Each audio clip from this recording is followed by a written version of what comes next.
राजेश करुणा music को subscribe करें और बेल आइकन दबाना ना भूलें ताकि सभी वीडियो आसानी से आप तक पहुंच सके।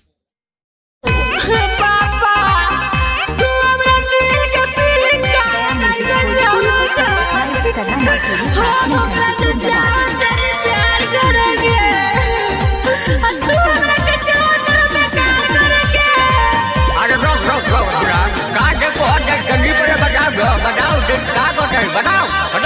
सिलवा पदिलवा बाया गिल बाबूजी हमर शादी करवा दो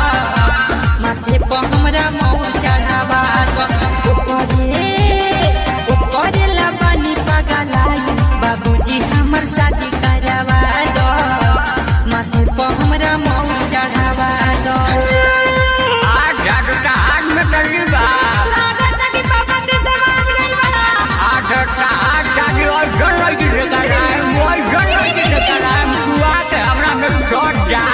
तू मनो खाली अपने पेड़ में रहेलो नरे बुढ़ुआ के अपना पूल खानदान में शॉट जावे तो ऐसा बोला ना जल्दी करो बर्दाश्त लेके हो लेके बायंदा यौरी बाजा बनावा हमके राजा इशारा का पूरा तो हो मानी लो पापा हमर बतिया ले चला तू बरतिया विदुला बना दो लेके बायंदा यौरी बाजा बनावा हमके राजा इशारा का पूरा तो हो मानी लो पापा हमर बतिया ले चला तू बरतिया विदुला बना दो घर से चाहे तू भागा दो बाबूजी हमर शादी करवा दो माथे पर हमरा मौर चढ़ावा दो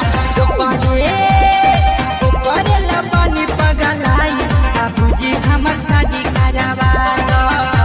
माथे पर हमरा मौर चढ़ावा दो। पापा एक बात कही